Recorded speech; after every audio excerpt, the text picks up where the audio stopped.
देतो.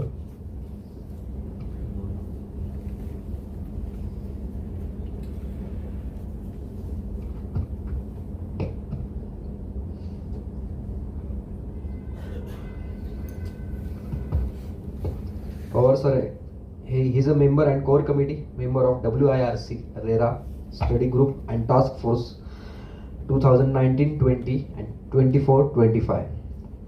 He is also the member of ICA RERA study group and task force year 2018-2019.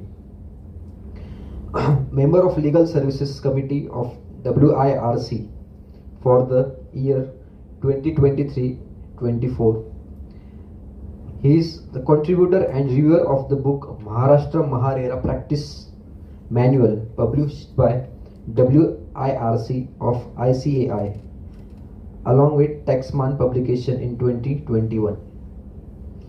He was also appointed as convener of Nashik branch RERA study group for the year 23-2024. Actually बरंच काही आहे सरांबद्दल बोलण्यासारखं. RERA details, GST, income tax, customer data payment अशा बऱ्याचशा achievements आहेत. He has develop some tools in excels for that. एक क्रिकेटमध्ये एक टर्म आहे मास्टर ब्लास्टर. तसं रेरामध्ये जर मास्टर ब्लास्टर जर म्हटलं तर ते आपले CA ललित पवार सर आहेत. एकदा जोरदार टाळ्या होऊन जाऊ CS ललित पवार सरांसाठी.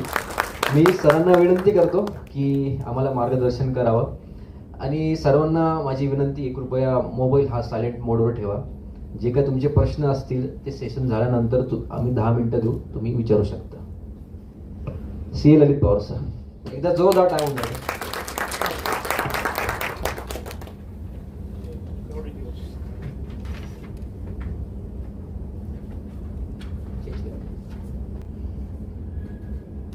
धन्यवाद बनकर सर,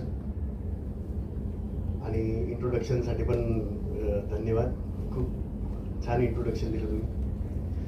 सर्वप्रथम मराठी बांधकाम व्यावसायिक असोसिएशन आणि institute of real estate education यांनी मला ही संधी दिली, त्याबद्दल धन्यवाद.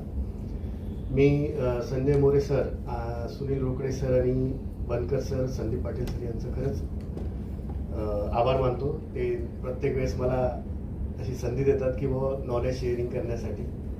कसं असतं, नॉलेज असणं हे वेगळी गोष्ट आहे, नॉलेज शेअरिंग करायला प्लॅटफॉर्म मिळणं हे पण एक महत्त्वाची गोष्ट आहे ॲज अ लेक्चरर म्हणून. तर खरंच धन्यवाद सर तुमचं आणि तुमच्या पूर्ण टीमचं. आजचा विषय तसा बघायला गेला तर understanding real estate transaction in Maharashtra किंवा इंडिया, किंवा रिअल इस्टेट ट्रान्झॅक्शन जे इंडियामध्ये होतं त्याबद्दल बोलायचं आपल्याला. कदाचित विषय हा सोपा असेल त्याच्यामुळे एवढी गर्दी नाही आहे. तसं बघायला गेलं ना तर हा विषय सर्वांना माहिती आहे ॲज अ बिल्डर म्हणून, पण तुम्हाला आज एक वेगळा प्रॉस्पेक्टिव्ह मिळेल एवढं नक्की मला कॉन्फिडन्स आहे. सुरुवातीला आहे ना, रिअल इस्टेट ट्रान्झॅक्शन समजून घेण्यासाठी आपल्याला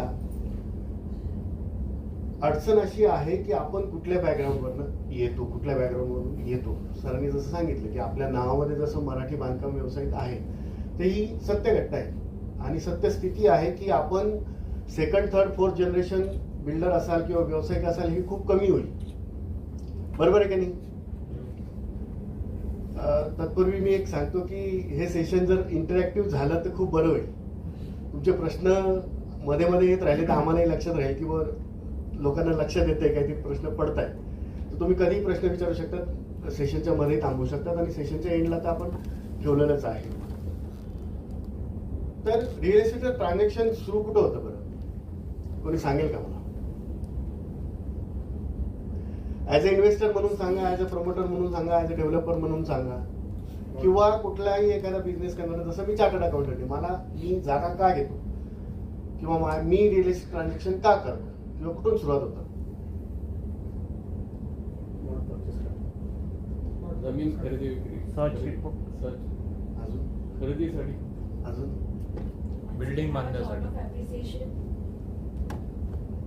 मटेरियल, बिल्डिंग मटेरियल, अजून ब्लॅक मनी कोकण दाबण्यासाठी, ट्रान्झॅक्शन सुरू होतं तुमच्या डोक्यापासून, तुमच्या मेंदूपासून. थॉट प्रोसेस जिथून सुरुवात करता ना तुम्ही, ज्या दिवशी तुम्ही ठरवतात की मला आता बिल्डरशिप करायची आहे, मला डेव्हलपर व्हायचं, मला प्रमोटर होतं, तिथून ट्रान्झॅक्शन सुरू होतं. आता मध्ये भरपूर स्टेजेस आहेत, ते आपण डिस्कस करू. शेवटची प्रोसेस काय, शेवटची स्टेप काय? कमिशन. ब्रोकर असेल तर कमिशन, चुकलं नाही ते. अजून 7/12वर नाव लावणं. Okay, very good. अजून व्हॅलिडेशन. ठीक आहे. प्रॉफिट. तो प्रॉफिट तुमच्या बुक्स ऑफ अकाउंट मध्ये जोपर्यंत दिसत नाही तोपर्यंत ते ट्रान्झॅक्शन नावारूपाला येऊन सुद्धा तुमचा काहीही फायदा नाही. जोपर्यंत डेबिट क्रेडिट मध्ये प्रॉफिट दिसत नाही तोपर्यंत त्या ट्रान्झॅक्शनचा काही उपयोग नाही. आपण त्याच्यासाठीच काम करतो. इथे कोणी आहे का लॉस साठी काम करता किंवा काहीतरी टाइमपास करायचा म्हणून कामं करतात किंवा ट्रान्झॅक्शन करतात? तर नाही.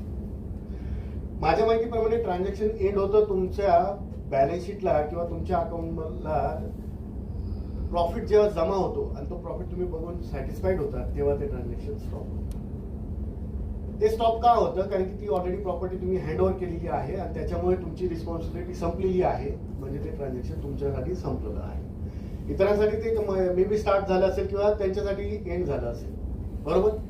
आणि मी जेव्हा रिअल एस्टेट ट्रान्झॅक्शन बोलत आहे, इथे डिस्कस करत आहे, हे फक्त लँडच्या रिलेटेड नाही. ऍज अ बिल्डर प्रमोटर तुम्ही जे कन्स्ट्रक्शन करणार आहात ते सुद्धा रिअल एस्टेट ट्रान्झॅक्शन आहे. आता रिअल एस्टेट ट्रान्झॅक्शन मध्ये सपोर्टिव्ह ट्रान्झॅक्शन म्हणजे काय? रिअल एस्टेटचे सपोर्टिव्ह ट्रान्झॅक्शन काय काय असू शकतात बरं? अज्युम करा तुम्ही प्रमोटर आहात किंवा डेव्हलपर आहात.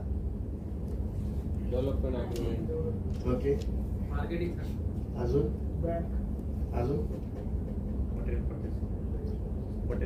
मटेरियल परचेस करणं, सर्व्हिसेस घेणं. तुम्ही जेव्हा लँड ट्रान्झॅक्शन सुरू करता त्यावेळेस स्टॅम्प वेंडरला जी स्टॅम्प ड्युटी देतात ते सुद्धा तुमच्यासाठी सपोर्टिव्ह रिअल एस्टेट ट्रान्झॅक्शन आहे. तर ह्या ज्या ट्रान्झॅक्शनच्या कॉस्ट आहेत त्या सुद्धा तुमच्या बुक्स ऑफ अकाउंटला रेग्युलर रेकॉर्ड झाल्या पाहिजे. भरपूरशा बिल्डरचे जेव्हा रेरा रजिस्ट्रेशनसाठी डॉक्युमेंट येतात, आम्ही विचारतो त्यांना की तुम्ही एनएमसीचे चार्जेस भरले, ते बुक्स ऑफ अकाउंटला कुठे? सर रेकॉर्ड होत नाही कधी कधी.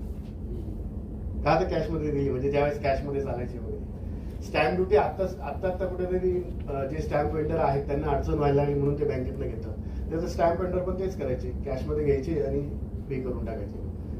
जुने जे ट्रान्झॅक्शन आहे त्यांचे अजून सुद्धा स्टॅम्प ड्युटी बुक्स ऑफ अकाउंटला रजिस्टर झाली नाही. काही तत्सम तुम्ही डेव्हलपमेंटचे कामं करतात, जसं लेवलिंग झाली किंवा डिगिंग झाली किंवा कंपाऊंड झालं, ते सुद्धा रजिस्टर होत नाही कारण की कॅशमध्ये झालेली असतात. आता ती कॅश कुठली आहे त्याच्यावर पण डिपेंड असतं की ती रेकॉर्ड करता येते का नाही करता येत. मी प्लॅटफॉर्मवर असल्या कारणाने मला तो बोलता येत नाही शब्द, ऍज अ सीए मी तो शब्द वापरू शकत नाही. पण तुम्हाला समजलंय मी काय म्हणतोय. तर एक लक्षात ठेवायचं की रिअल एस्टेट ट्रान्झॅक्शन मध्ये स्टार्ट टू एंड जे काही खर्च होतात ते रेकॉर्डेड असले पाहिजे. आजची काळाची गरज आहे. तुम्हाला माहिती गव्हर्नमेंट कुठल्या लेवलला काम करते. आता इन्कम टॅक्सचा जर विषय घेतला, इन्कम टॅक्सची नवीन वेबसाईट आणि संदीप सरांना माहिती असेल आता 3.0 येते, नवीन ऍड जेव्हा येईल तेव्हा. सर 3000च्या वरती पॅरामीटर आहे जे इन्कम टॅक्स डिपार्टमेंटला तुमच्याबद्दल ऑलरेडी माहिती आहे. साधं एक ट्रान्झॅक्शन सांगतो. भरपूरशे लोक विदेशात जातात, विदेशी खर्च करतात आणि येताना काय करतात? एअरपोर्टवर नाही, ते नंतरचा विषय, ते खरेदी झाला. परत येताना ना तुम्हाला वॅटचे क्रेडिट मिळतं किंवा तो रिफंड मिळतो एअरपोर्टला कस्टम डिपार्टमेंटकडनं. तो तिथे क्लेम पण करतात तुम्ही. आणि इकडे आल्यानंतर ते जे परचेस केले ते बुक्स ऑफ अकाउंटला रेकॉर्ड करत नाही, ते सुद्धा इन्कम टॅक्स डिपार्टमेंटला माहिती असतं. कारण की तुमचा पासपोर्ट, तुमचा आधार आणि पॅन कार्ड आणि तुमचं बँक अकाउंट लिंक आहे. तर मी एवढं सांगेल बिल्डर लोकांसाठी ॲज अ प्रमोटर म्हणून इन्कम टॅक्स डिपार्टमेंटची खूप काय म्हणतात ते चाणाक्ष नजर आहे तुमच्यावर.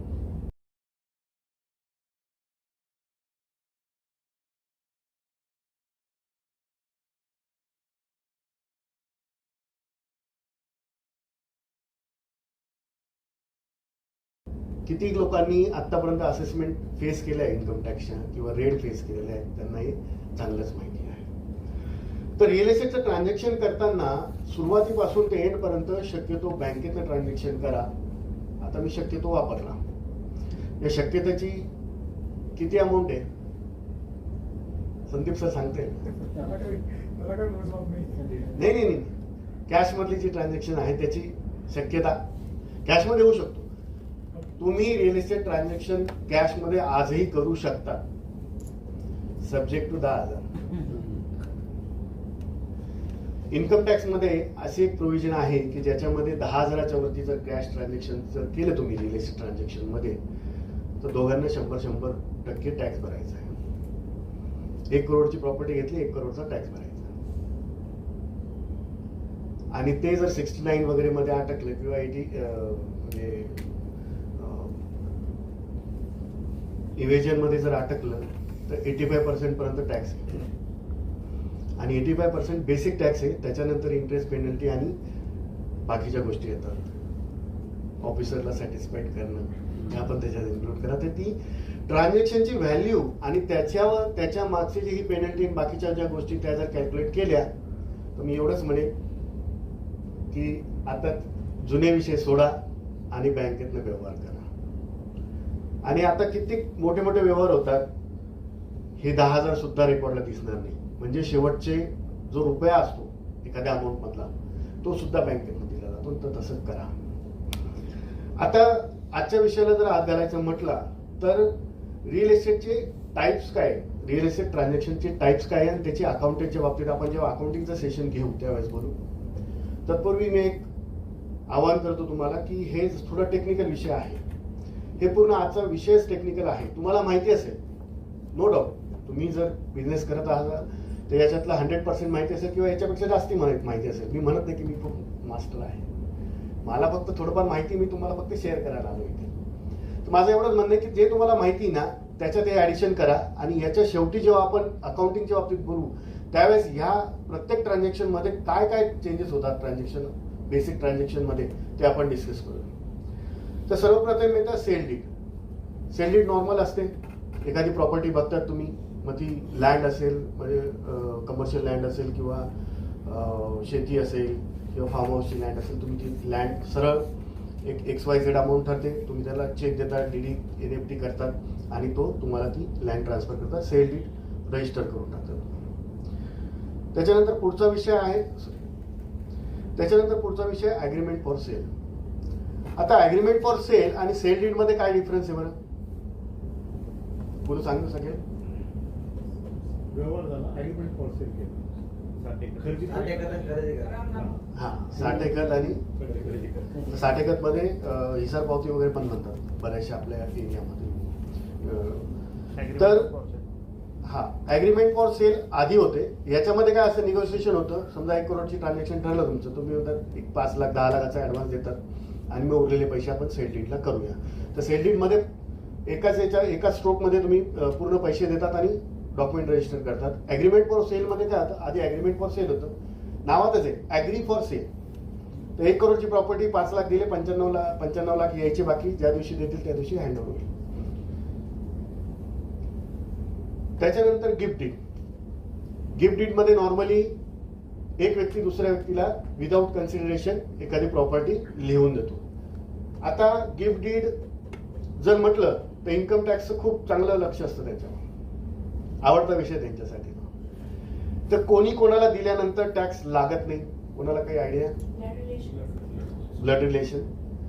आता blood relation upper to down का down to upper? Upper to down. आणि डाऊन टू अप्पर दिलं तर वडिलांनी मुलाला दिलं तर टॅक्स लागत नाही. मुलांनी वडिलांना दिलं तर बरोबर. त्याच्यानंतर काकांनी पुतण्याला दिलं तर लागणार नाही. पण पुतण्याने जर काकाला दिलं तर सम एक्सटेंट काही केसेस झाल्या की त्या टॅक्सेबल झाल्या आहेत. ते सुद्धा बघितलं गेलं पाहिजे. आता नॉर्मली 50,000च्या वरती जर गिफ्ट असेल नॉन ब्लड रिलेशन मध्ये तर ते दोघांना टॅक्स भरावा लागतो. तर तेवढं लक्ष ठेवायचं. नॉर्मली आता गिफ्ट डीड होतच नाही, कारण की माझ्या माहितीप्रमाणे स्टॅम्प ड्युटी मध्ये पण जो काही मुभा होती काहीतरी 300 रुपये का 200 रुपयाच्या याच्यावर रजिस्टर आता ती होत नाही, आय थिंक ना, आता पूर्ण स्टॅम्प ड्युटी भरावं लागते. गिफ्ट डीड मध्ये हजबंड वाईफ ट्रान्सफर पण होतात. मग हजबंड वाईफ मध्ये हजबंडने गिफ्ट केले मिसेसला आणि त्यांनी डेव्हलप केली आणि मग ती पुढे विकली, वेदर प्लॉटिंग असेल किंवा बिल्डिंग कन्स्ट्रक्शन केली, तर क्लबिंग ऑफ इन्कमचे प्रोव्हिजन लागू शकतात. त्यामुळे शक्यतो गिफ्ट डीड करताना ती इरिव्होकेबल असेल याच पद्धतीने बघायचं. आणि महत्वाचं म्हणजे गिफ्ट देणारा आणि गिफ्ट घेणारा यांच्यामध्ये गिफ्ट देणारा जो आहे त्याची तेवढी कॅपॅसिटी असली पाहिजे.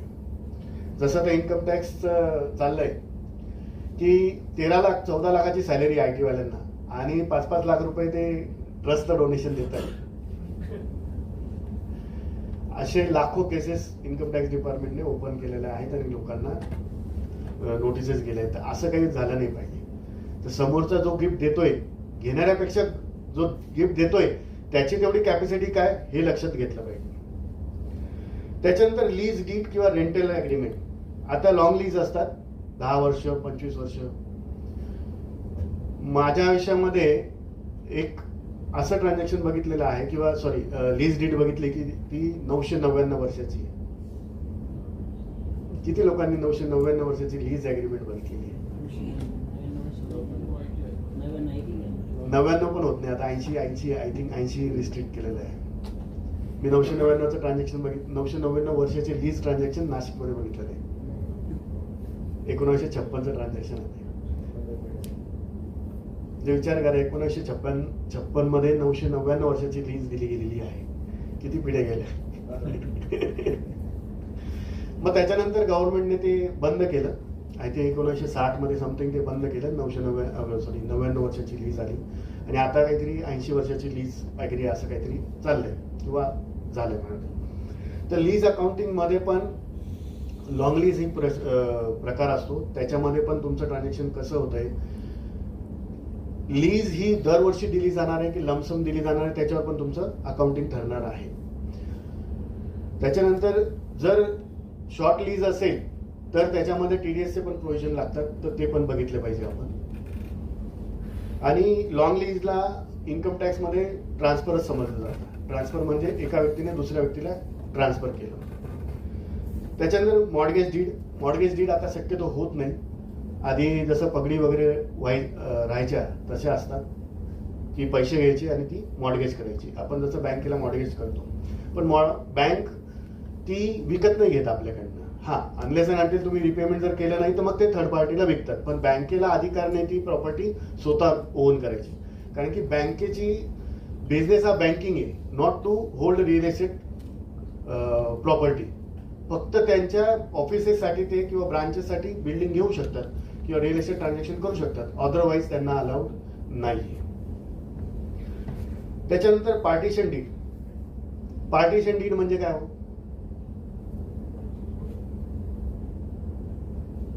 पार्शली नाही, 2 मित्रांनी मिळून एक जमीन घेतली. नंतर वाटलं की नाही आता वेगळं व्हायचं, तू तुझं डेव्हलप कर की मी माझं डेव्हलप कर. किंवा 2 व्यक्ती किंवा 2 पेक्षा जास्ती लोकांनी एकत्र येऊन एखादी प्रॉपर्टी घेणे आणि त्याच्यानंतर पार्टिशन करणे. तर पार्टिशन मध्ये जेव्हा फॅमिली पार्टिशन होतं त्यावेळेस सुद्धा पार्टिशन होतं. तर त्याचे वेगळ्या अकाउंटिंगची प्रोव्हिजन आहे, वेगळे प्रकारे ते रेकॉर्ड केलं जातं. पार्टिशन मध्ये महत्वाचं आहे ना, फॅमिली पार्टिशन म्हणजे हिंदू अनडिवायडेड फॅमिली ही कन्सेप्ट ऐकली असेल, त्याच्यामध्ये होतं. भरपूरशा वेळेस असं होतं की मल्टिपल बिल्डर एकत्र येऊन सुद्धा लँड घेतात आणि नंतर ती एकत्र जर डेव्हलप नाही करता आली तर मग ते पार्टिशन करून घेतात आणि त्यावेळेस ते पुढे जातात.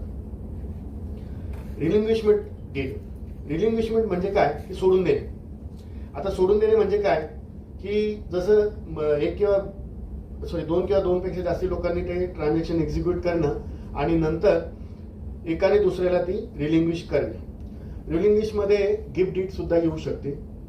म्हणजे मी माझे राईट सोडून दिले, पण ते राईट सोडण्यासाठी जर पैसे जर घेतले तर त्याची वेगळी अकाउंटिंग प्रोव्हिजन आहे, त्याचं वेगळं कॅपिटल गेन होऊ शकतं. बरोबर. त्याच्यानंतर एक्सचेंज डीड. बार्टर सिस्टीम, एक हात से लो एक हात से दो.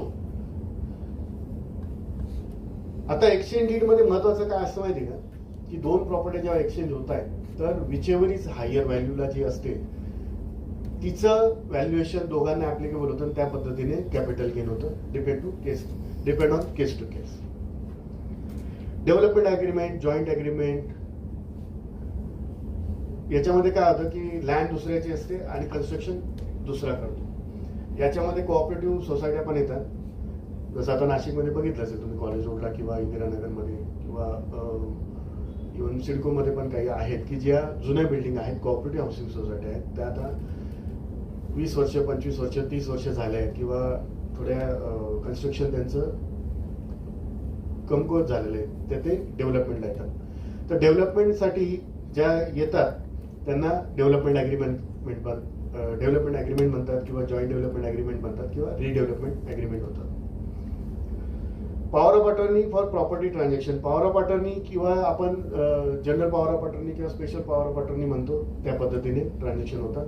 पॉवर ऑफ अटर्नी ही लीज डीडशी पण लिंक केली जाते. लीज डीडमध्ये काय होतं की तुम्ही राईट ऑफ ट्रान्सफर नाही येत तुम्हाला, पण स्पेशल जीपी आणि जनरल जीपी केल्यानंतर ते सुद्धा करू शकतात तुम्ही. हे नॉर्मली झाले 11 प्रकारचे ट्रान्झॅक्शन आहेत. त्याच्यानंतर रिअल एस्टेट ट्रान्झॅक्शन मधल्या स्टेप्स. रिअल एस्टेट ट्रान्झॅक्शन मधले स्टेप्स काय येतात, बरं, कुठल्या कुठल्या येतील? सुरुवात कशी करावी लागेल, कुठून होते? ओके, त्याच्या आधी अजून एक स्टेप असू शकते. सर्च रिपोर्ट, अजून टायटल, जास्त वेळ नाही घेत तुमचा. आधी तुमच्या डोक्यात येते ती. एखादी प्रॉपर्टी तुम्हाला माहिती पडतं, एखादा एजंट किंवा कोणीतरी तुम्हाला सांगतं की अरे अशी जागा तिथे सेलला आहे, किंवा तुम्हाला आवडतं की अरे ह्या एरियामध्ये माझा प्रोजेक्ट पाहिजे. असं प्रत्येकाचं स्वप्न असतं की कॉलेज रोडला किंवा महात्मानगरला माझा प्रोजेक्ट असला पाहिजे आणि त्याच्यावर माझा मोठा बोर्ड असला पाहिजे. तुमच्या थॉट लाईनने सुरू होतं.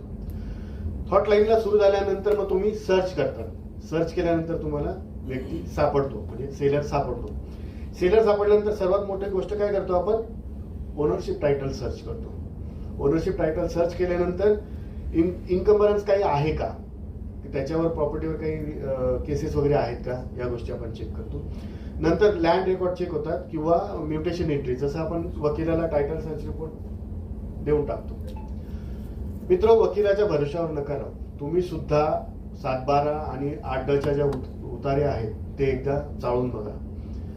याच्यामध्ये कधी कधी काय होतं, आता माझ्याच बाबतीत एक गोष्ट सांगतो मी तुम्हाला. मी आता सध्या दीपाली नगरमध्ये माझं ऑफिस आहे. जुनी बिल्डिंग आहे, 1998-97चं कन्स्ट्रक्शन आहे. तर त्या XYZ व्यक्तीकडनं मी फ्लॅट घेतला ऑफिससाठी आणि मग ते निगोसिएशन सुरू झालं. मग ऍडव्हान्स दिला आणि त्याच्यानंतर मी पुढचं अग्रीमेंट फॉर सेलसाठी हे केलं आणि लोनला टाकलं. माझी अग्रीमेंट टू सेल झालेली आहे. मी लोनला टाकल्यानंतर SBIचा वकील सांगतो की ह्या प्रॉपर्टीमध्ये ऑब्जेक्शन आलं नाही. मग आमचे अध्यक्ष वकील आहेत, त्यांनी 2 वर्षापूर्वीच काहीतरी ट्रान्झॅक्शन केलेलं होतं, त्याच्यात त्यांना अडचण नाही आली, त्यांनी लोन घेतलं होतं. असं कसं काय झालं सर? मग त्यांनी सांगितलं की सर एकदा वकिलाशी बोला, नेमका काय प्रॉब्लेम आहे. SBIच्या वकिलाशी बोलले. मग त्यांनी ऑब्जेक्शन असं रेज केलं होतं की तुमच्या बाजूला जी प्रॉपर्टी आहे त्याच्यावर केस आहे आणि त्याच्या अनुषंगाने त्यांनी काय केलेलं आहे की पैसे मिळावे म्हणून तुमच्या प्रॉपर्टी म्हणजे तुमच्या बिल्डिंगच्या लाईनवर सुद्धा ऑब्जेक्शन रेज केलंय. भारतामध्ये ऑब्जेक्शन रेज करणं रिअल एस्टेट ट्रान्झॅक्शन मध्ये एकदम सोपं आहे आणि ते वर्षानुवर्ष चालतं. भरपूर लोकांना अनुभव आहे. तर त्याच्यामध्ये काय केलेलं आहे की बाजूची लँडला जे ऑब्जेक्शन नोंदवणारे होते त्यांनी आमच्या लँडवर पण सांगितलं की आमची लँड आहे. आणि मग आमच्या सोसायटीचे जे लोक होते त्यावेळेस हुशार लोक होते, त्यांनी मंत्रालयात जाऊन ती रिलीज करून आणली होती. त्याची एंट्री 7/12 नव्हती पण 8/10 मध्ये होती. तो रेकॉर्ड मिसमॅच झाला होता. तर असं सुद्धा होतं. त्याच्यामुळे लँड रेकॉर्ड एकदा तुम्ही वाचायला सुरुवात करा. त्याच्यानंतर अग्रीमेंट टू सेल होते किंवा लँड रेकॉर्ड बघितले जातात. रेरा रजिस्ट्रेशन तुमचं रिअल एस्टेट ट्रान्झॅक्शन म्हणजे फ्लॅट किंवा शॉपच्या याच्यामध्ये जर असेल तर रेरा रजिस्ट्रेशन असतं, तर त्याबद्दल तुम्ही चेक करा. रेराची वेबसाईट आहे, त्याच्यावर जाऊन त्याची प्रोसेस बघा, त्याचे स्टेजेस काय आहे, स्टेटस काय आहे ते चेक करा. रेराला दर क्वार्टरली तुम्हाला रेकॉर्ड अपडेट करावा लागतो, त्यांनी तो अपडेट केला आहे का नाही. त्याच्यानंतर रेरामध्ये काय आहे की सोल्ड आणि अनसोल्ड इन्व्हेंटरी अपडेट करावी लागते बिल्डरला. तर त्याच्यामध्ये आपण जी प्रॉपर्टी घेतोय ती सोल्ड केलेली का ते चेक करून घ्या. नाही तर त्याने सोल्ड केली असेल किंवा बुक केलेली असेल तुम्ही पण बुक करायचं, असं होऊ नये म्हणून रेरा रजिस्ट्रेशनच्या वेबसाईटला जाऊन चेक करता. त्याच्यानंतर प्रॉपर्टी टॅक्स क्लिअरन्स म्हणजे एनएमसीचे ट्रान्झॅक्शन, पैसे किंवा एने पावती वगैरे भरली का ते चेक करतो आपण. त्याच्यानंतर अप्रूव्ड बिल्डिंग प्लॅन आणि ऑक्युपन्सी सर्टिफिकेट. आता लँड सुद्धा घेताना आपल्याला जो प्लॅन असतो, लेआउट असतो, तो चेक केला गेला पाहिजे. आमच्याकडे रेरा रजिस्ट्रेशनसाठी येतात ना, तर लेआउट आणतात. लेआउट कंपल्सरी आहे, म्हणजे लँडचा लेआउट वेगळा आणि बिल्डिंगचा प्लॅन वेगळा किंवा परमिशन वेगळं. तर इसवी सन पूर्वीचा आहे ना लेआउट आणतात आणि त्याच्यावर गव्हर्नमेंटचा सही शिक्का नसतो, फक्त ते इंजिनियर वगैरेचं नाव लिहिलं असतं आणि फुल्या केलेलं असतात आणि त्यात हाच आहे. मग त्यांना सांगावं लागतं की अरे रेराला सर्टिफाईड रिपोर्ट लागतो, म्हणजे ज्याच्यावर सही दिसते, भले ती झेरॉक्स असेल तरी चालते, पण गव्हर्नमेंटच्या ऑफिसरचं नाव म्हणजे त्याचा हुद्दा आणि डेट आणि तिची सही असलेली गरजेचं आहे. तर अजून सुद्धा झेरॉक्सवर रेकॉर्ड, लँडचे रेकॉर्ड झेरॉक्सवर होतात. त्याच्यानंतर असं पण होतं की समजा एखादी लँड असेल नाशिकमध्ये एखाद्या एरियामध्ये, किंवा चला आपण दीपाली नगरमध्येच घेऊ. एखादा व्यक्ती येतो आणि तो म्हणतो की मला आता याच्यावर बिल्डिंग बांधायची आहे, तो पूर्ण बिल्डिंग प्लॅन अप्रूव्ह करून घेतो, पण नंतर लक्षात येतं की फिजिबल नाही किंवा फायनान्शियल अडचण होतं किंवा पार्टनर मिळत नाही. तर तो काय करतो, त्या बिल्डिंगला, त्या लँडला विथ बिल्डिंग प्लॅन सुद्धा ट्रान्सफर करतात. तर नंतर काय होतं, UDCPR चेंज झाल्यामुळे असे भरपूरसे ट्रान्झॅक्शन झाले की प्लॅन सकट परचेस करतात आणि नंतर अमेंड करून घेतात. बरोबर, याचा फायदा काय होतो बरं? विथ लँड जर परचेस केली त्याचा काय फायदा होतो?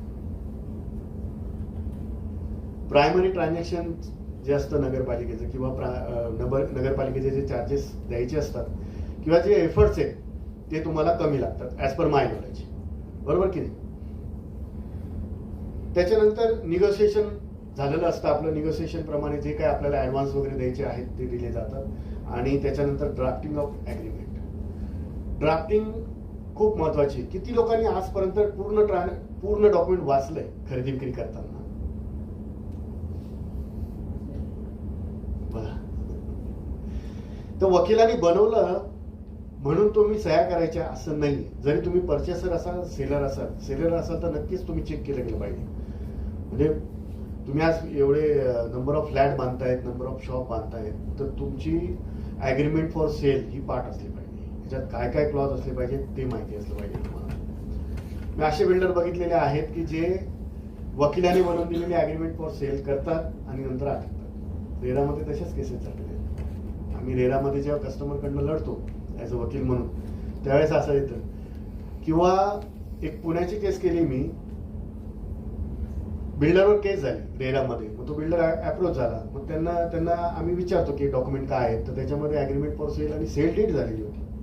म्हटलं तुम्ही वाचली का? म्हणे नाही सर. म्हटलं एकदा वाचा. आणि तेच शॉक झाले की आपण कसं काय असं लिहून दिलंय. तर असं करू नका. आपण म्हणतो, जुने लोक म्हणायचे की पेपर सही करताना 4 वेळा वाचला गेला पाहिजे. तुम्ही एकदा तरी वाचा.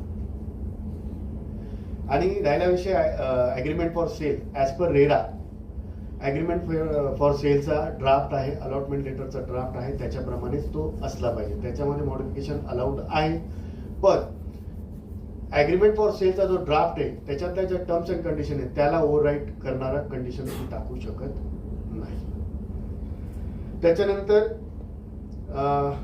टोकन ॲडव्हान्स दिला जातो आणि त्याच्यानंतर स्टॅम्प ड्युटी भरले जातात आणि त्याच्यानंतर तुम्ही ते रजिस्टर करता.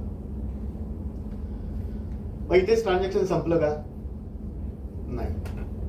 सुप्रीम कोर्टामधली एक केस आता 4 दिवसापूर्वी आली की तुम्ही 100% पेमेंट दिला आणि सेल डीड तुमची झाली म्हणजे तुम्ही ओनर होतात, असं नाही.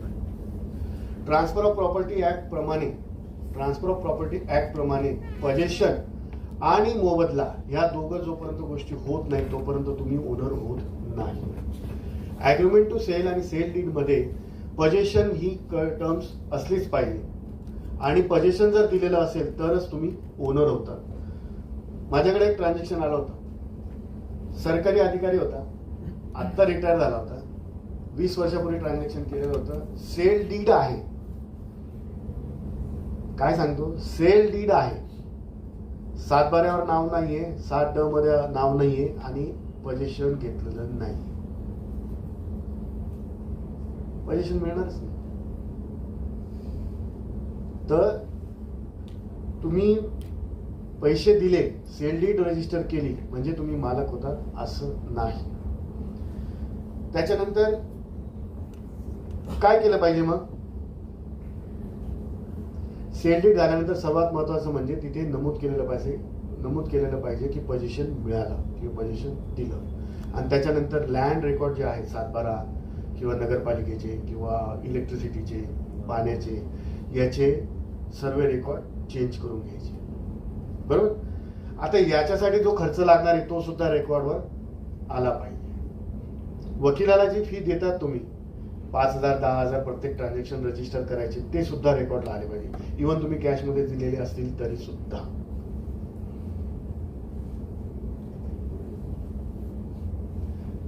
ओके, इथपर्यंत काही अडचण कोणाला?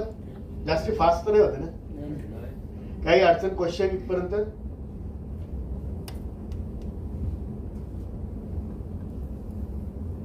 वकिलाची फी कशामध्ये ऍड केली पाहिजे? कॉस्टमध्ये ऍड, लँड कॉस्टमध्ये ऍड होईल किंवा फ्लॅट कॉस्टमध्ये ऍड होईल. वकील शक्यतो काही कॅशच घेतात.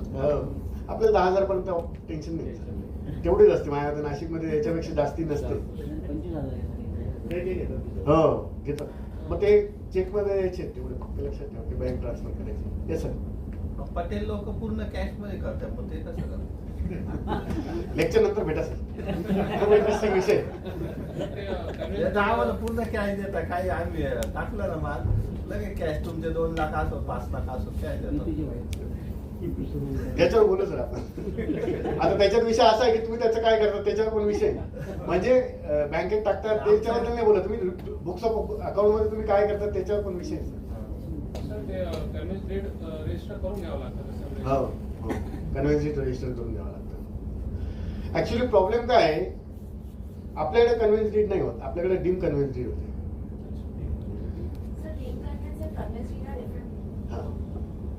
डीम शब्द काय? हवेतला शब्द. डीम म्हणजे काय? होणार आहे किंवा डीम म्हणजे तुम्ही मालक आहात आणि मालक होणार आहात. सायलेंट आहे.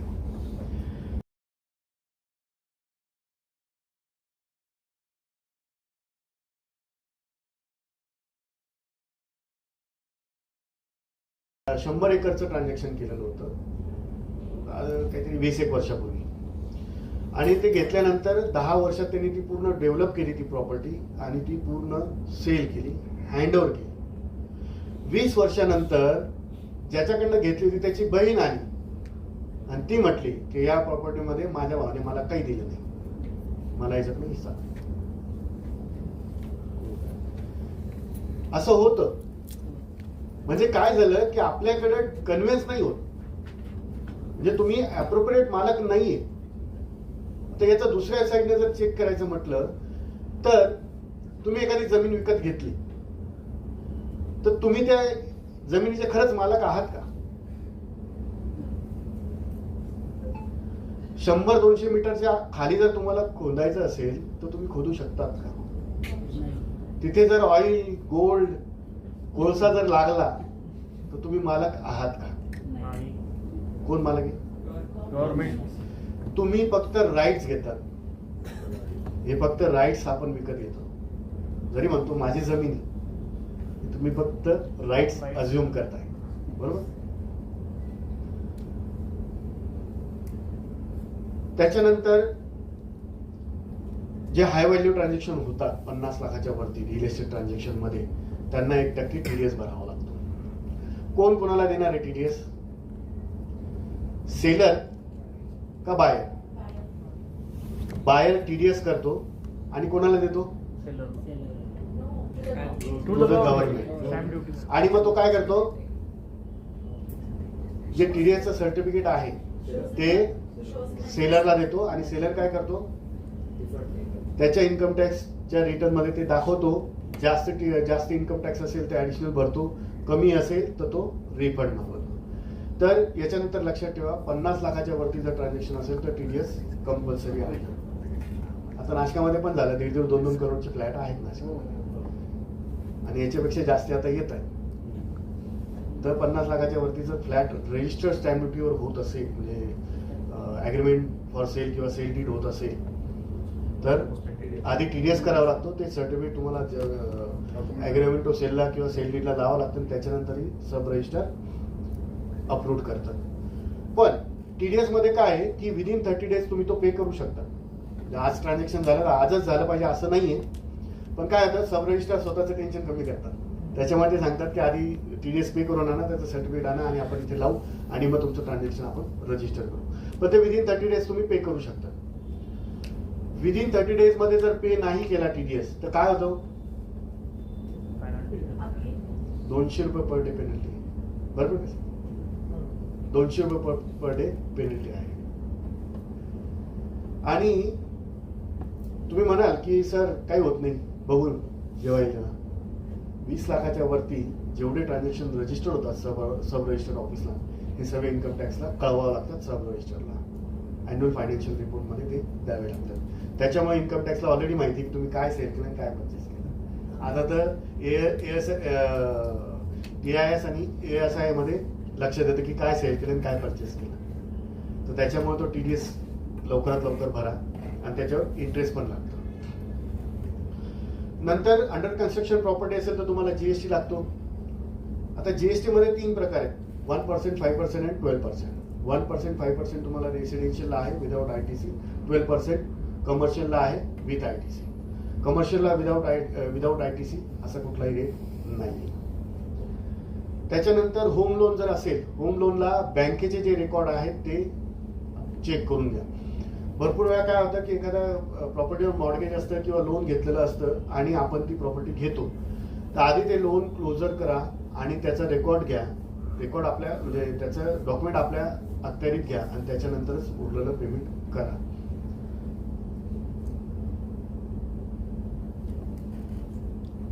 आता महत्वाचा पार्ट, मार्च एंडिंग जवळ आली आहे, बरोबर? कसं रजिस्टर करता बरं? आतापर्यंत काय काय प्रॅक्टिस केलेली तुम्ही सांगेल का?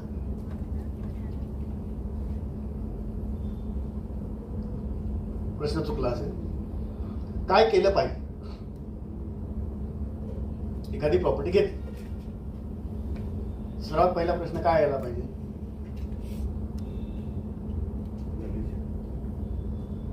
किती लोक इन्कम टॅक्स रिटर्न भरतात? किती लोकांनी अकाउंटिंग करतात? अरे नाही, तुम्ही अकाउंटिंग करता असं नाही म्हणायचं मला, पण तुमचा रेकॉर्ड मेंटेन केला जातो ना. वेदर तुम्ही करता, तुमचा स्टाफ करतो किंवा सीए करतो किंवा कन्सल्टंट करतो. किती लोक करतात? अरे 100% हात वरती यायला पाहिजे ना. आता जर करत नाही तर खूप मोठा प्रश्न आहे. जुने लोक करतात आहे सर. माझ्याकडे 1-2 बिल्डर आहेत की ज्यांचे अकाउंटिंग नाही, एक्सेल मध्ये अकाउंटिंग झालेली सर. सत्य परिस्थिती. खूप वाईट गोष्ट आहे, खूप वाईट गोष्ट आहे. तर त्याच्यामुळे आजचा टॉपिक हा खूप महत्वाचा आहे की बुक्स ऑफ अकाउंट लिहिले गेले पाहिजे, अकाउंटिंग झाली पाहिजे. टॅली हे नाव सर्वांनी ऐकलं असेल. तर टॅलीमध्ये प्रत्येक ट्रान्झॅक्शन रजिस्टर झालं पाहिजे. तर त्याच्याबद्दल आपण बोलूया आता. सर्वात महत्वाचं म्हणजे प्रॉपर्टी कोण विकत घेते आणि कशासाठी विकत घेते. प्रॉपर्टी मी विकत घेणं आणि प्रॉपर्टी तुम्ही विकत घेणं याच्यामध्ये खूप मोठा फरक आहे. माझा बिझनेस काय, मी चार्टर्ड अकाउंटंट आहे, तर मी वेगळ्या पद्धतीने बुक्स ऑफ अकाउंट मध्ये त्याला रेकॉर्डिंग करेल. तुम्ही बिल्डर प्रमोटर आहात, डेव्हलपर आहात, तुम्ही वेगळ्या प्रकारे त्याची अकाउंटिंग कराल. तर याचा सर्वात मोठा डिफरन्स म्हणजे काय purchase as a fix asset आणि परचेस ॲज अ इन्व्हेंटरी किंवा स्टॉक इन ट्रेड. काय असतं बरं, काय फरक आहे याच्यामध्ये? Any guess, any idea? For a normal person, it's a fixed asset. For you, it may be inventory. Okay. समजा मी 1 करोडची लँड घेतली, तर मी कशा कशा पद्धतीने ती रेकॉर्ड करू शकतो किंवा मी काय डिसाईड केलं पाहिजे? पहिल्यांदा जेव्हा बुक्स ऑफ अकाउंट मध्ये ती रजिस्टर होते किंवा अकाउंटिंग एंट्रीज होते, काय डिसाईड केलं पाहिजे? त्याच्या मागचा मोटो आणि ती परचेस कोण करते. माझ्या केसमध्ये ती इन्व्हेस्टमेंट असू शकते किंवा मी माझ्या ऑफिससाठी घेऊ शकतो किंवा माझ्या घरासाठी घेऊ शकतो. तर ती माझ्या फिक्स ॲसेटमध्ये जाईल, म्हणजे बॅलन्स शीटच्या ॲसेट साईडला फिक्स ॲसेटमध्ये ती दिसेल. पण तुम्ही प्रमोटर आहात, तर तुमचा तो बाईंग सेलिंगचा बिझनेस आहे, तर ती इन्व्हेंटरी होईल, म्हणजे तुमच्या P&L ला डेबिट पडेल. बरोबर? तो तुमच्या P&L ला डेबिट पडल्यानंतर बॅलन्स शीटला दिसेल का ती? नाही दिसणार. पण ती करंट ॲसेट मध्ये स्टॉक इन ट्रेड मध्ये दिसेल.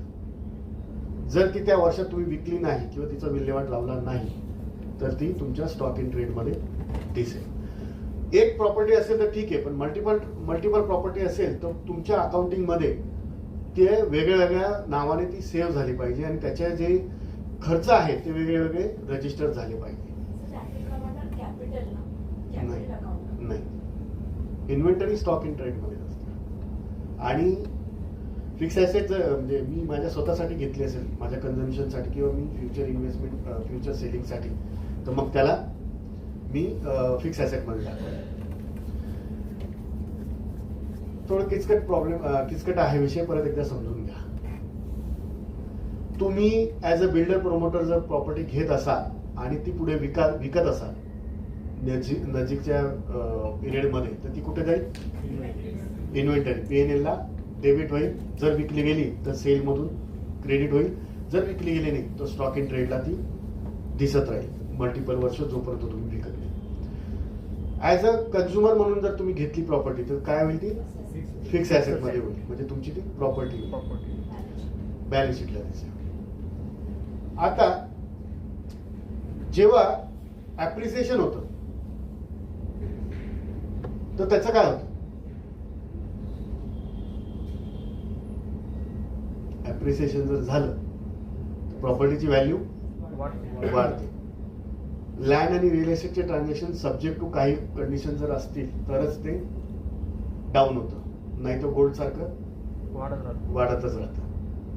समजा 1 करोडची प्रॉपर्टी घेतली तुम्ही 10 वर्षापूर्वी. आज एक ते 1 करोड असू शकतं किंवा जास्त असू शकतं. खूप कमी याच्यामध्ये 1 करोडपेक्षा कमी असेल, म्हणजे तुमच्या पर्चेसिंग प्राइस पेक्षा कमी असू शकतं. तर ती पर्चेसिंग प्राइस समजा 1.5 करोड झाली, तर त्याचं काय करायचं?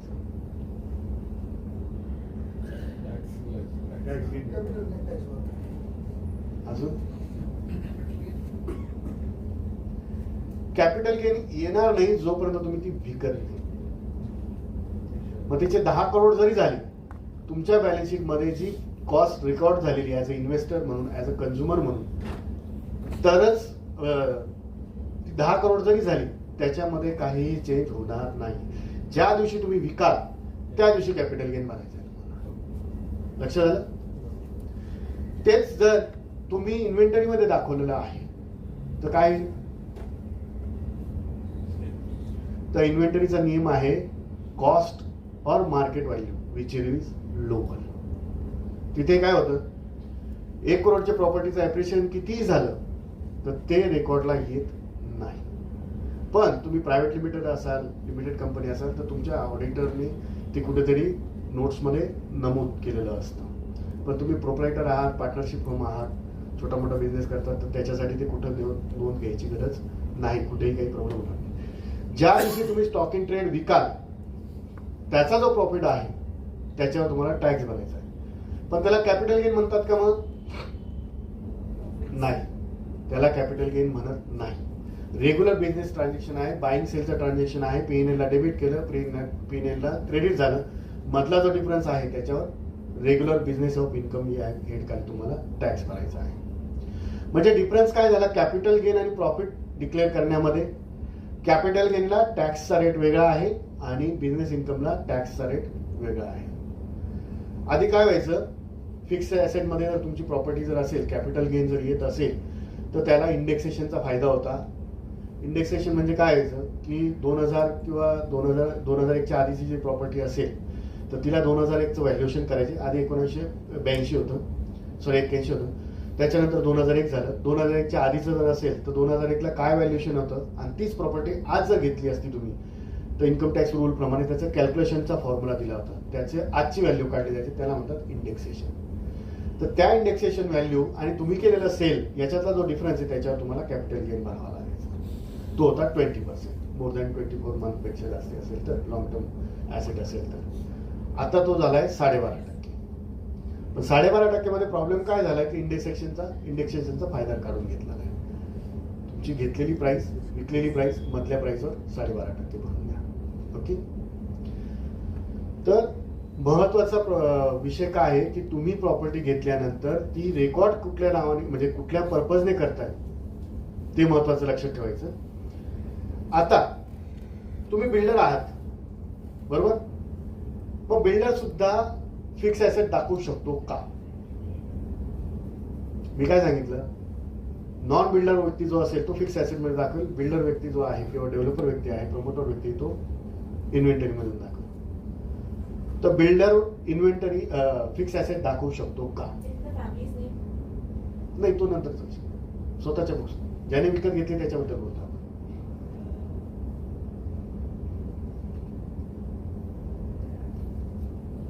किंवा एक उदाहरण देतो. माझे क्लायंट आहे, ते डॉक्टर आहे, पण ते जमिनी खरेदी विक्री करतात. त्यांच्या केसमध्ये काय, whether it is registered as fix asset और inventory. Fix asset inventory. Doctor साहेब रजिस्टर बुक्स ऑफ अकाउंट मध्ये रेकॉर्ड करताना फिक्स ॲसेटच करतात. पण जेव्हा असेसमेंट निघते ना तेव्हा इन्कम टॅक्स ऑफिसर म्हणतो नाही, हा तुमचा बिझनेस आहे. डॉक्टर साहेब म्हणतात नाही सर, माझा गोळ्या औषधं देण्याचा बिझनेस आहे, प्रॉपर्टी तर मी फक्त इन्व्हेस्टर म्हणून करतो. तर हा प्रश्न मग वरती सुप्रीम कोर्टापर्यंत गेला आणि त्याच्यावर असं लक्षात आलं, म्हणजे असा निवाडा झाला किंवा इन्कम टॅक्स डिपार्टमेंट पण बघतो. इन्कम टॅक्स डिपार्टमेंटला हायर ऑथॉरिटीने सांगितलं की नंबर ऑफ ट्रान्झॅक्शन काय आहे आणि इंटेंड काय आहे. लक्षात आलं. तुम्ही कधीतरी फिक्स ॲसेट घेताय, लँड रिअल एस्टेट ट्रान्झॅक्शन करता आहात आणि नंतर मग कधीतरी विकता आहात, वन्स इन वाईल करताय तर it's created as fix asset. पण जर तुम्ही नेहमी तेच करत असाल तर ते बिझनेस इन्कम रेट होईल. याचा सर्वात मोठा फटका काय बसला बरं डॉक्टर साहेबांना? 20%चा सरळ 30%. आणि जर इव्हेजन ऑफ टॅक्सची केस जर लागली तर 200% पेनल्टी, 100% पेनल्टी, 85% टॅक्स, 30% टॅक्स. त्याच्यामुळे बुक्स ऑफ अकाउंट मध्ये तुम्ही रेकॉर्ड कसं करतात याच्यावर डिपेंड आहे सर्व. आणि इन्व्हेंटरी म्हणून जर रेकॉर्ड करत असाल, फिक्स ॲसेट मध्ये रेकॉर्ड केलं तर तुमचं नाव येतं. मकमालाबादची लँड, सर्वे नंबर XYZ किंवा दीपाली नगर XYZ, Mahatma Nagar XYZ, survey number. Inventory मध्ये काय असतं की ते तुम्ही अकाउंटिंग करतात, कशी करतात, तुम्ही विथ इन्व्हेंटरी करतात, विदाउट इन्व्हेंटरी करतात, त्याच्यावर डिपेंड असतं की तुम्हाला 1 क्लिक मध्ये तुमची प्रॉपर्टीचं डिटेल मिळणार आहे का नाही मिळणार. तर शक्यतो विथ इन्व्हेंटरीज तुम्ही अकाउंटिंग करा. त्याच्यानंतर तुम्ही प्रॉपर्टी विकत घेतली, रेकॉर्ड केली, मग कधी ना कधी तर विकाल. ऍज अ बिल्डर डेव्हलपर म्हणतो आता फिक्स ॲसेट बाजूला ठेवा. फिक्स ॲसेट जर ठेवली, तुम्ही ट्रीट केली असेल तर काय होईल, तुम्ही घेतली, विकली, मधला जो प्रॉफिट आहे तो कॅपिटल गेन म्हणून दाखला आणि गव्हर्नमेंटला टॅक्स वगैरे भरून टाकला. पण जर तुम्ही डेव्हलपर म्हणून जर लँड घेत आहात, तुम्ही लँड घेतली, मग त्याच्यावर बिल्डिंग बांधा. ठीक आहे, याच्या आधी एक उदाहरण घेऊ आपण. तुम्ही लँड घेतली इगतपुरी साईड किंवा त्र्यंबक साईडला, ती ऍग्रिकल्चर लँड होती. मग तुम्ही काय करतात तिला नॉन ऍग्रिकल्चर एनए करून घेतात, बरोबर. एनए केल्यानंतर काय होतं? And it's authorized for development. हा नाही, कमर्शियल उपयोग कमर्शियल टर्म्स मध्ये मिळतात. छोटे छोटे मध्ये विकू शकतो. हा प्लॉटिंग एनए केली म्हणजेच आपण लेआउट केला. तुमच्या प्रॉपर्टीचं व्हॅल्युएशन वाढलं. 3 फोल्डने ऍटलिस्ट 4 फोल्ड 5 फोल्डने वाढतं, बरोबर. म्हणजे काय की ऍग्रिकल्चरल लँड घेताना तुम्ही ती कुठे दाखवली आणि एनए करताना कुठे दाखवा. ऍग्रिकल्चर लँड घेतली, शेतीची लँड घेतली तुम्ही, तर ती कमर्शियल लँड म्हणजे बिझनेस ट्रान्झॅक्शन समजायचं का कॅपिटल गेनचं ट्रान्झॅक्शन समजायचं, इन्व्हेंटरीचं ट्रान्झॅक्शन किंवा फिक्स ॲसेटचं ट्रान्झॅक्शन, असं सोपं ठेवू आपण. आता तोच शब्द वापरू. काय केलं पाहिजे? फिक्स असेल इन्व्हेंटरी. तुम्ही बिल्डर आहात, प्रमोटर आहात. If agriculture, then fixed. If agriculture, then fixed. एक Then minute, inventory. Charging support. Land agri असो किंवा नॉन ॲग्री असो तुमच्या इन्व्हेंटरी मध्येच जाईल. सेल करतोय हा, आपण म्हणजे तुम्ही लेआउट केला म्हटल्यावर तुम्ही सेल करालच ना, तर ती इन्व्हेंटरी मध्ये जायला पाहिजे. तुम्ही म्हणाले ऍग्रिकल्चर लँड आहे सर, कसं काय? तर तसं नाही. इन्कम टॅक्स डिपार्टमेंटसाठी काहीच नाही. तुम्ही घेणार आणि विकाल तर तो तुमचा बिझनेस झाला. मग ऍग्रिकल्चर लँड तुम्ही एनए केल्यानंतर त्याचं ऍप्रिसिएशन नक्कीच वाढणार आहे, बरोबर. तर ते जे ऍप्रिसिएशन आहे ते तुमचं प्रॉफिट अँड लॉस हेडखालचं इन्कम धरलं जाईल आणि त्याच्यावर तुम्हाला टॅक्सेशन करायचं आहे. याच्यामध्ये महत्वाचं काय आहे की तुम्ही जे गव्हर्नमेंटला चार्जेस देणार आहात तर ते बँकेतनं द्या आणि त्याच्यावर म्हणजे तो रेकॉर्डवर घ्या, कारण की तो तुम्हाला तो खर्च तुमच्या प्रॉफिटमधून वजा करता येतो रितसर. इन्कम टॅक्स मध्ये काय आहे की टॅक्स प्लॅनिंग आणि टॅक्स इव्हेजन ह्या 2 महत्वाच्या गोष्टी आहेत. जर इन्कम टॅक्सच्या रूलमध्ये राहून, ऍक्टमध्ये राहून, लेजिस्लेशनमध्ये राहून तुम्ही टॅक्स वाचवला तर गव्हर्नमेंट तुम्हाला काहीही बोलणार नाही. स्वतः गव्हर्नमेंट टॅक्स प्लॅनिंगला तुम्हाला इन्करेज करतं, आजपर्यंत करत आलेली आहे. एटीजी चॅप्टरचे डिडक्शन जर तुम्ही बघितली तर त्या पद्धतीने. पण तुम्ही जर टॅक्स इव्हेजन करत असाल तर गव्हर्नमेंट मान्य करणार नाही, हे लक्षात ठेवायचं. इन्कम टॅक्सच्या बाबतीत 2च गोष्टी लक्षात ठेवायच्या. मी टॅक्स इव्हेजन करणार नाही, टॅक्स प्लॅनिंग माझा हक्क आहे आणि तो मिळवणारच. त्याच्यानंतर जीएसटी सांगितलं तुम्हाला की ठीक आहे, जीएसटी मध्ये एक लँडचा विषय घेऊन टाकू आपण. लेआउट केला तुम्ही, ऍग्रिकल्चर लँड घेतली, त्याचा लेआउट केला आणि ती विकायला काढली तुम्ही. एनी प्लॉट जसं आपल्याकडे चालू आहे आता, फार्म हाऊस लँड किंवा फार्म हाऊस विकताय, तर तुम्ही ऍग्रिकल्चर लँड घेतली, ती एनए केली, त्याचा लेआउट बनवला आणि तुम्ही लेआउट विकताय. You are not constructing any property on that plot आणि ती विकताय. जीएसटी लागेल का?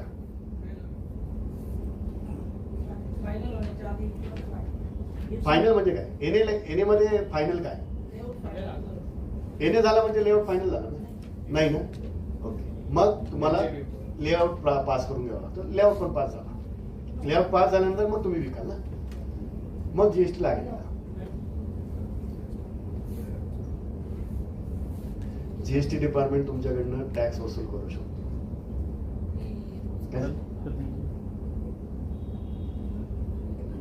लागला शॉक? कधी प्लॅन केला याच्या आधी? जरी तुम्ही लेआउटचे प्लॅन केले नसतील किंवा लेआउटचे व्यवहार केले नसतील तर लँड डेव्हलप केल्यानंतर आणि लँड विकली म्हणजे ते प्लॉट जर विकले तुम्ही छोटे छोटे पीस करून तर त्याच्यावर जीएसटी डिपार्टमेंट जीएसटी वसूल करू शकतं तुमच्याकडनं. अशा नोटिसेस आलेल्या आहेत आणि नोटिसेस केसेस झालेल्या आहेत. नाही काहीच नाही. Then it's not easy, sir. Because होऊ शकतो त्याचं. त्यांचं म्हणणं आहे तुम्ही ऍग्रिकल्चर लँड घेतली, ती डेव्हलप केली आणि डेव्हलप करताना तुम्ही रोड बनवले, कारण की एनए करताना आपल्याला लेआउट करताना काय काय लागतं? ओपन स्पेस, सीवेज, लाईट आणि पाणी, या गोष्टी द्याव्या लागतात तुम्हाला. म्हणजे काय दिले तुम्ही? Service. Goods and service tax. तिथे आला जीएसटी. सर्व्हिस आली म्हणजे तिथे जीएसटी आली. मग तुम्ही म्हणाल सर जीएसटी मध्ये तर म्हटलंय की लँड आणि बिल्डिंगच्या ट्रान्झॅक्शनवर, building in the sense complete झालेली बिल्डिंग, याच्यावर जीएसटी लागत नाही. पण जीएसटी डिपार्टमेंट म्हणतं तुम्ही सर्व्हिस दिली तर त्या सर्व्हिसच्या केसमध्ये जर तुम्ही अटकला तर तुम्हाला जीएसटी भरावा लागेल. तर फक्त लेआउटचे ट्रान्झॅक्शन करताना तेवढं जीएसटी ओपनिंग घेऊनच मग पुढे करा. त्याच्यानंतर टीडीएसचा विषय झाला आपला. इन्कम टॅक्स जीएसटी मध्ये अजून एक महत्वाचा विषय म्हणजे रिडेव्हलपमेंट मध्ये आणि डेव्हलपमेंटच्या याच्यामध्ये तुम्हाला आरसीएम खाली जीएसटी भरावा लागतो. तर ते डिपेंड ऑन तुमची अग्रीमेंट कशी ड्राफ्ट झालेली आहे त्याच्याप्रमाणे तुम्हाला ते भरावा लागतो.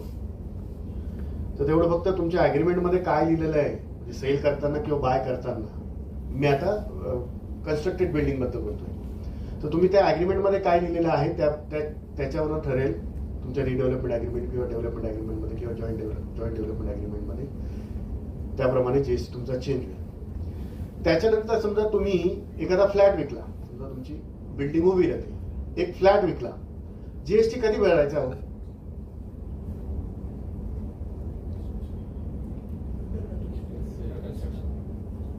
जेव्हा फ्लॅट सेल करू. Before completion. मी आलो तुमच्याकडनं 50 लाखाचा फ्लॅट मी बुक केला, XYZ फ्लॅट मला पाहिजे सर, तुम्ही जीएसटी कधी भरा? Legal document before completion. कम्प्लीशनच्या अगोदर. Completion certificate. ऍडव्हान्स. मी 50 लाखाचा फ्लॅट घेतला आणि अंडर कन्स्ट्रक्शन प्रॉपर्टी तुम्हाला जीएसटी द्यावाच लागेल. तर मी 50 लाख तुम्हाला देतो का लगेच?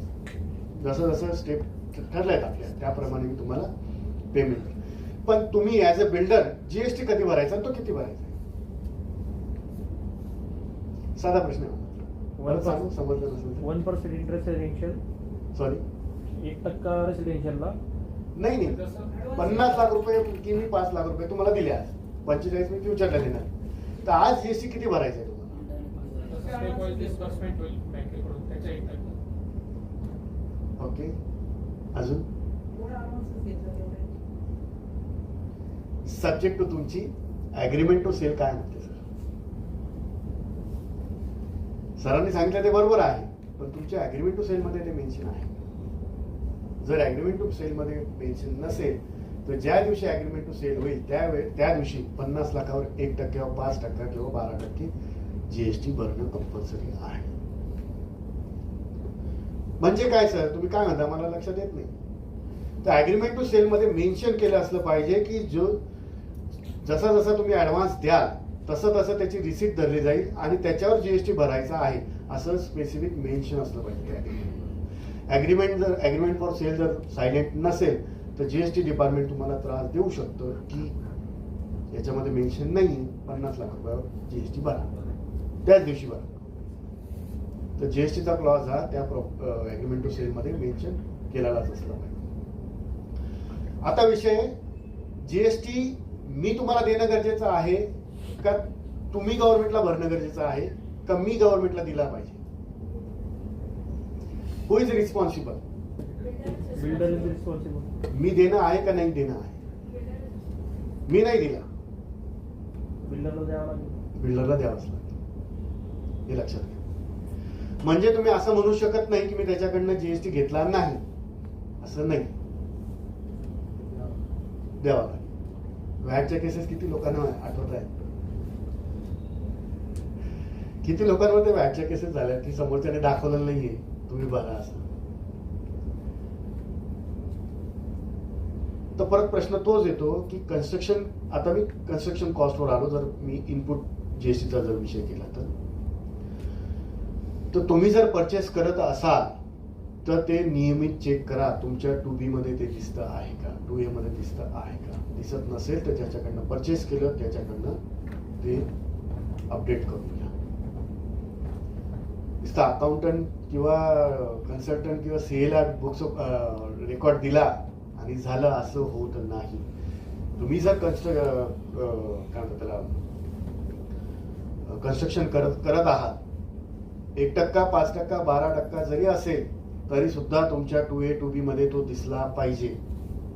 कारण की 1%, 5% जरी भरत असाल तर तुम्ही रेग्युलर टॅक्स पेयर आहात जीएसटी, तुम्ही कंपोजिशन नाही. बिल्डरला कंपोजिशनची कुठलीही स्कीम नाही. तुम्ही म्हणाल सर नॉर्मल तर 5%, 18%, 28% आहे, आम्ही ते 1% आणि 5% देतोय, ही कंपोजिशन स्कीम आहे. तसं नाही. तुमच्या कन्सल्टंटला विचारा की तुम्ही कुठल्या याच्यामध्ये भरताय. तो जर कंपोजिशन मध्ये जर भरत असेल तर ते चुकीचं आहे. प्रॉपर तो ITC दिसला पाहिजे, तो रिव्हर्स केला गेला पाहिजे 1% आणि 5%. 12% मध्ये तर तुम्हाला जर ITC घ्यावाच लागतो, कारण की त्याचं युटिलायझेशन करायचं आहे, तर त्याचा रेकॉर्ड ठेवा आणि 2A 2B मध्ये दिसतंय का नाही ते चेक करा. प्रॉपर्टी रेंटल इन्कम असते. लीज आपण ट्रान्झॅक्शन बघितलं ना, त्याच्यामध्ये काय करायचं बरं. लीज प्रॉपर्टीमध्ये 2 गोष्टी असतात, एक लमसम लीज आणि एक अॅन्युअल लीज. बरोबर. आता ते 999 वर्षाच्या लीज मध्ये ट्रान्झॅक्शन मध्ये ना दरवर्षी 25 रुपये द्यायचे आणि सलग 2 वर्ष जर 25 रुपये दिले नाही तर ते ट्रान्झॅक्शन इनव्हॅलिड होईल असं दिलेलं आहे त्याच्यात. अरे बाप. अमाऊंट किती छोटी आहे, 25 रुपये. आणि आहेत पगडीच्या अजूनही प्रॉपर्टी आहेत पुण्या मुंबईमध्ये, 1 रुपया 2 रुपये खूप मोठी गोष्ट आहे. तर हे ट्रान्झॅक्शन रेकॉर्ड करा तुमच्याकडे. 25 रुपये म्हणजे याचा अर्थ नाही कॅशमध्ये दिली आणि त्याच्याकडे रिसिप्ट घेतली नाही. प्रॉपर रेकॉर्डवर द्या. पहिले 10,000 असेल, 5,000 असेल, 15,000 असेल, जी काही अमाऊंट असेल. अॅन्युअल रेंटची इन्कम, अॅन्युअल लीजची जी पेमेंट आहे ते गेलं पाहिजे. तुम्ही जर घेत असाल, तुमच्याकडे जर येत असेल, आजकाल भरपूर ठिकाणी सुरू झालेलं आहे की बिल्डर लोक प्रॉपर्टी बांधतात आणि रेंटने देतात. तर ते रेंटने देताना 2 गोष्टी लक्षात घ्यायचं की अमाऊंट किती आहे आणि त्याच्यावर GST आणि TDS लागतो का. तर तो लागत असेल तर तो प्रॉपर तुमच्या कन्सल्टंटशी डिस्कस करून TDS आणि GST भरून घ्या. ओके. आता लीज रेंटल मध्ये एक असं ट्रान्झॅक्शन होतं की प्रॉपर्टी दुसऱ्याच्या नावावर असते आणि लीज रेंटल तिसऱ्याला मिळतं. असं होऊ शकतं का.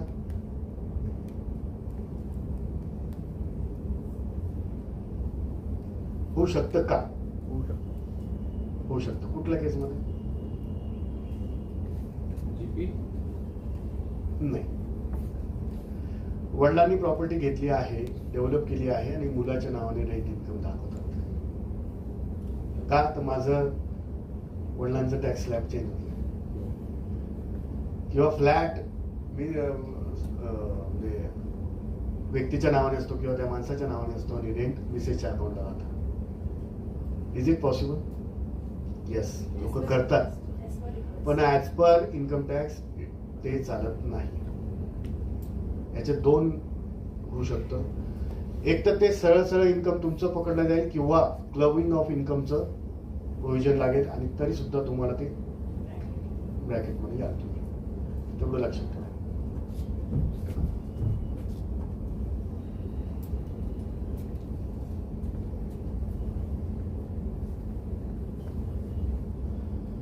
आता reflection in financial statement, balance sheet. Financial statement मध्ये महत्वाचं येतं बॅलन्स शीट आणि प्रॉफिट अँड लॉस अकाउंट. आणि जर तुम्ही प्रायव्हेट लिमिटेड आणि लिमिटेड कंपनी असाल तर कॅश फ्लो स्टेटमेंट कंपल्सरी असतं. तर फायनान्शियल ट्रान्झॅक्शन मध्ये आपण बघितलं, जर मी इन्व्हेस्टर म्हणून किंवा कंझ्युमर म्हणून जर प्रॉपर्टी घेतली असेल तर ती कुठे दिसेल. फिक्स ऍसेट मध्ये. आता फिक्स ऍसेट मध्ये गेल्यानंतर त्याचे 2 हे होतात की आपला बँक बॅलन्स कमी होतो. का कमी होतो. आपण परचेस केलं, समोरच्याला पेमेंट दिलं. आणि जर आपण बँक लोन घेतलं असेल तर काय झालं पाहिजे. ऍसेट साईडला ऍसेट आली पाहिजे, लायबिलिटी साईडला लोन दिसलं पाहिजे.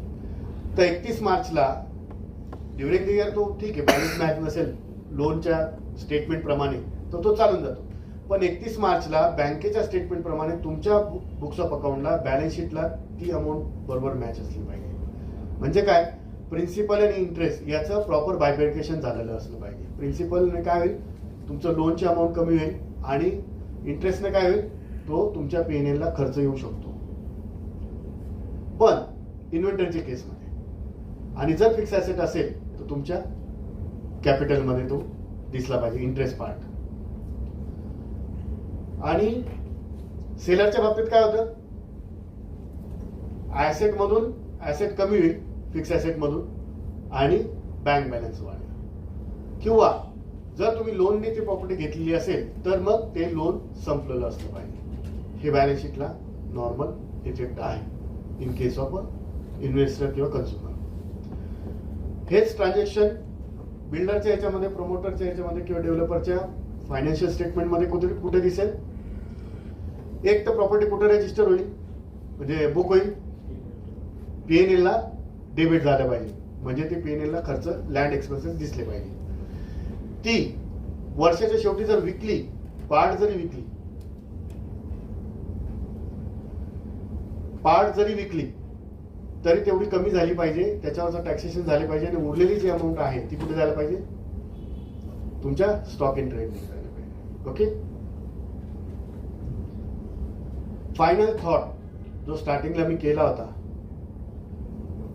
बुक्स ऑफ अकाउंट मध्ये तुमच्या रिअल इस्टेट ट्रान्झॅक्शनची प्रत्येक कॉस्ट ही रजिस्टर झाली पाहिजे, ती दिसली पाहिजे आणि ती गव्हर्नमेंट तुमच्यावर नजर ठेवून आहे.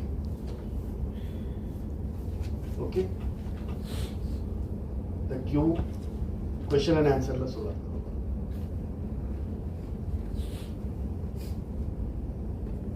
काही कोणाला प्रश्न?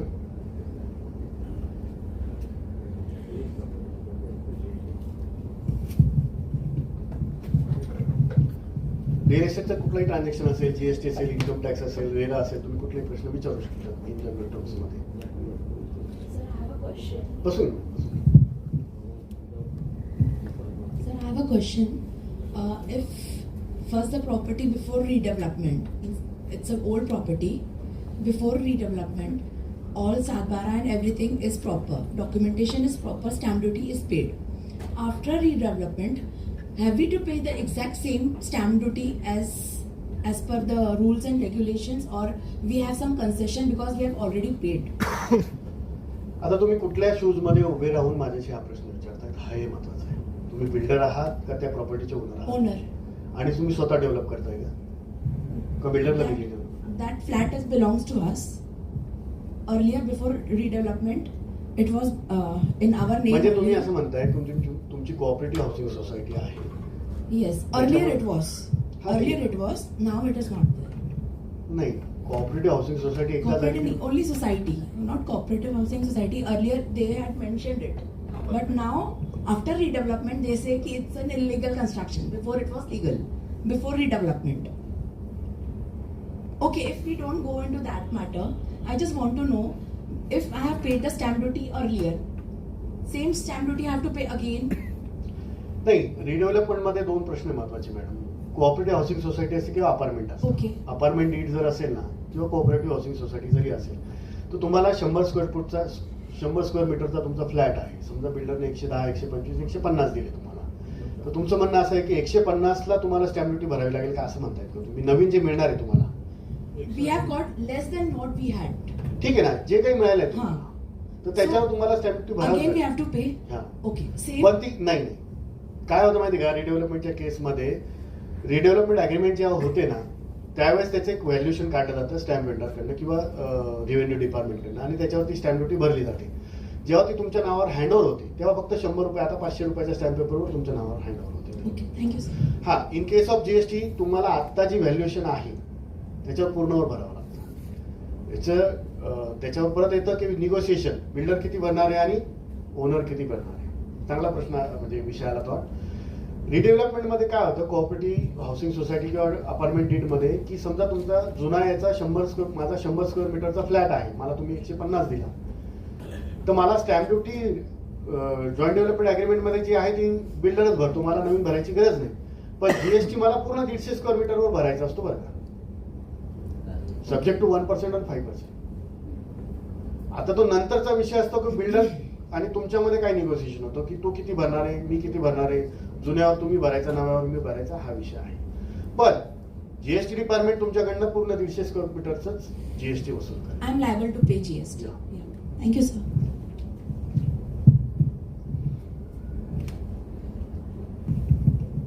अजून कोणाला काही प्रश्न आहेत?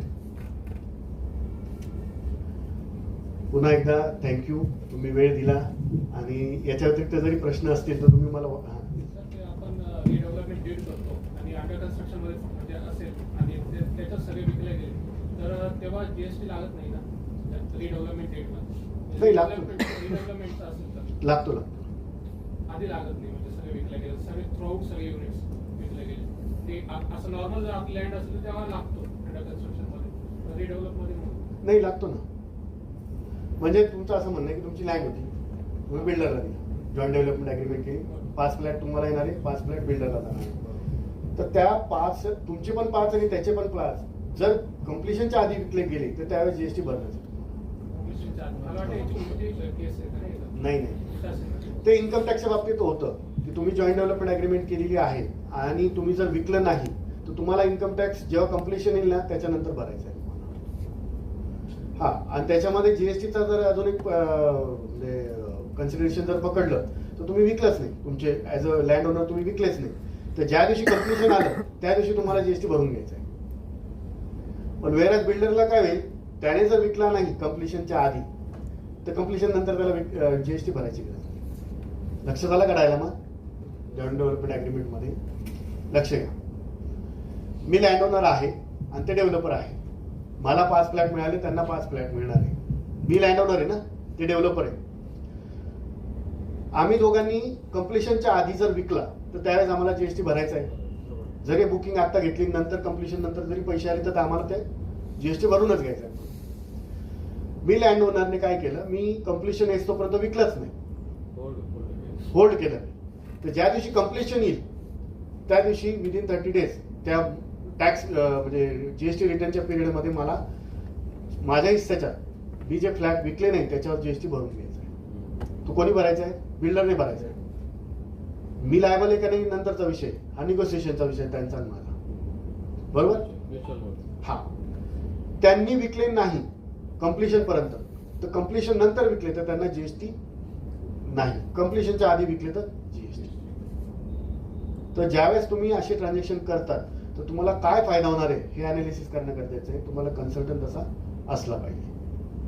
ओके, तसा क्लॉज टाकू शकतो ना, म्हणजे लायबिलिटी जर लँड ओनरची असेल तर त्यांनी जीएसटी भरायचं तसं क्लॉज टाकू शकतो. सर कसं माहिती का, आता आमची पीएमसी पण आहे. पीएमसी म्हणजे project management consultancy. Cooperative housing society किंवा अपार्टमेंटमध्ये रिडेव्हलपमेंटला जेव्हा जातात तुम्ही, आमचा रोल खूप महत्त्वाचा असतो.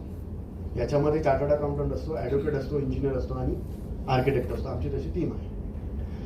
तर याच्यामध्ये काय होतं की तुमच्या ज्या निगोशिएशन टर्म्स आहेत, आता आम्ही बिल्डरकडनं आहोत की सोसायटीकडनं आहोत त्याच्यावर डिपेंड असतं की आम्ही काय कन्सल्टन्सी द्यायची. आम्ही जर सोसायटी मेंबरकडनं आहोत तर आम्ही स्पेसिफिक मेन्शन करून घेतो की इन्कम टॅक्सची लायबिलिटी येणार आहे तर कोण भरणार आहे, किती भरणार आहे, जीएसटीची लायबिलिटी येणार आहे तर कोण भरणार आहे, किती भरणार आहे, हे तुम्ही तुमचं निगोशिएशन करू शकता. अल्टिमेटली बिल्डरलाच भरायचं आहे सर. डेव्हलपमेंट अग्रीमेंटमध्ये जरी असलं ना तरी बिल्डरलाच भरायचं आहे. Okay, thank you for your valuable time once again. Thank you sir, खूप सुंदर सेशन झालं सर. ज्यांना अजून बद्दल सखोल नॉलेज हवं असेल ते सरांना कॉन्टॅक्ट करू शकता. कोणी लिहिलं नसेल तर परत लिहून घ्या. माझं नाव CA ललित पवार.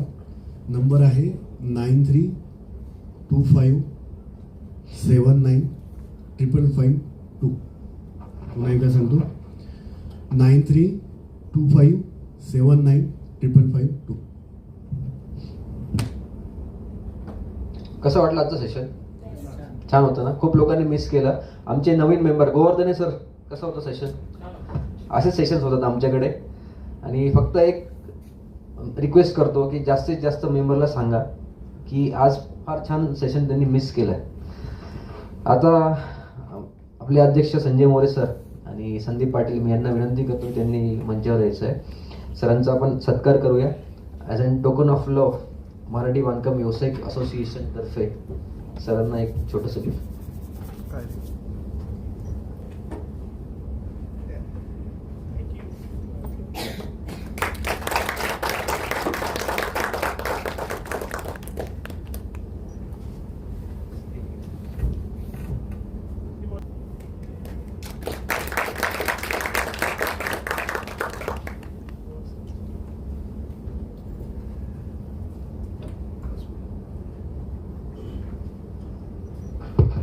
सर्वप्रथम सर्वांचे खूप खूप धन्यवाद.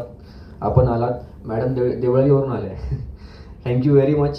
असेच येत राहा आणि सगळ्यांना रिक्वेस्ट करतो की मराठी बांधकाम व्यावसायिक असोसिएशन नाशिकचे मेंबरशिप घ्या.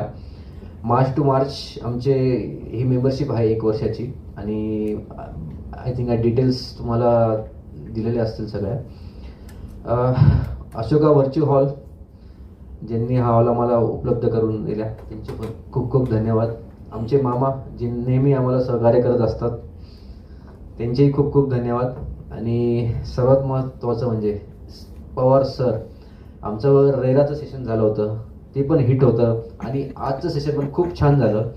Thank you very much sir. तुम्ही आला इथे त्याबद्दल सरांसाठी एकदा जोरदार टाळ्या वाजवा. आपण राष्ट्रगीत घेऊया आणि कार्यक्रम.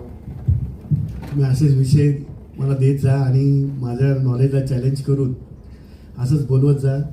नक्कीच सर. घ्यायचं आहे आपल्याला एक 1 डे फुल सेशन घ्यायचं आहे रेरासाठी.